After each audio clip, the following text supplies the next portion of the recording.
Assalamualaikum warahmatullahi wabarakatuh dan salam sejahtera. Nama saya Mardia binti Hasanuddin, nombor matrik C20E1028. Saya dari kelas CFT 1053 dan L1T10.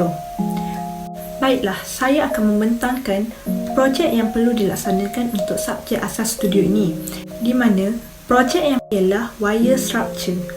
Jadi saya akan menerangkan langkah tugasan yang perlu dilaksanakan, iaitu yang pertama, kami perlu memilih haiwan untuk projek yang akan dibuat, dan saya telah memilih haiwan kura-kura sebagai objek yang akan dibuat untuk wire structure.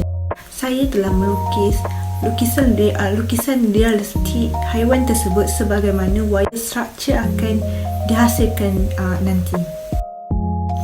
Dalam lukisan yang dihasilkan ini terdapat elements of art seperti bentuk, garisan dan juga warna.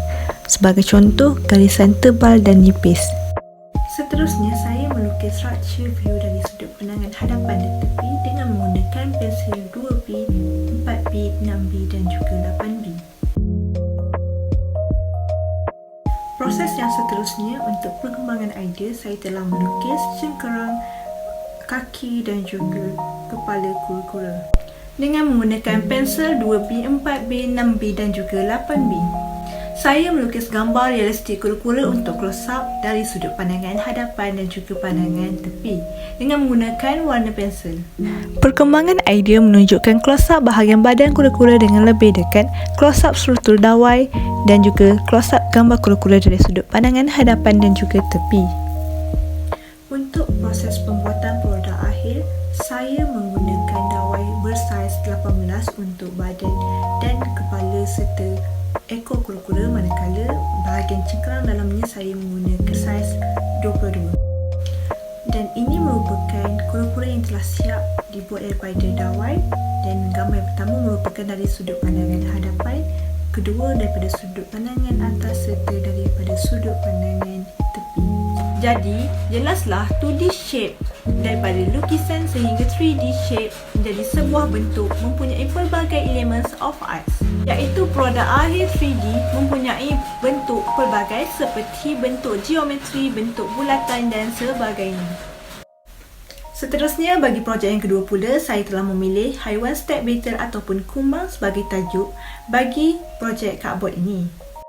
Proses pertama untuk bahagian cardboard ini adalah saya melukis lukisan 2D realistik step beetle ini dengan menggunakan warna pensil. Lukisan yang dihasilkan ini mempunyai kesan pencahayaan untuk menghasilkan bayang-bayang daripada sumber cahaya. Proses kedua dalam menghasilkan cardboard step beetle adalah saya melukis perkembangan idea bagi anggota badan bermula daripada bahagian badan dan juga bahagian kepala serta kakinya dengan lebih terperinci dengan menggunakan pensel 2B, 3B, 4B, 5B dan juga 6B. Seterusnya, saya melukis keseluruhan kepingan cardboard untuk menghasilkan sebuah step beetle dari pandangan hadapan dan juga pandangan sisi dalam pelbagai bentuk dan saiz daripada pelbagai jenis ketebalan dan saiz kotak. Rakaman ini menunjukkan saya telah melukis bentuk seekor step beetle yang dihasilkan dengan menggunakan cardboard. Ini adalah merupakan proses penghasilan anggota badan step beetle setelah dipotong. Rakaman ini menunjukkan proses penghasilan bahagian anggota badan step beetle setelah dipotong untuk menjadi produk daripada 2D ke 3D.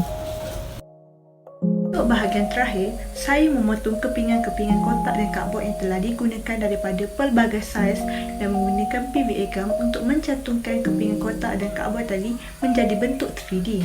Gambar 1 menunjukkan pandangan dari atas, manakala gambar 2 menunjukkan pandangan dari tepi, dan seterusnya gambar yang terakhir menunjukkan pandangan dari sisi hadapan. Sekian daripada saya dan terima kasih.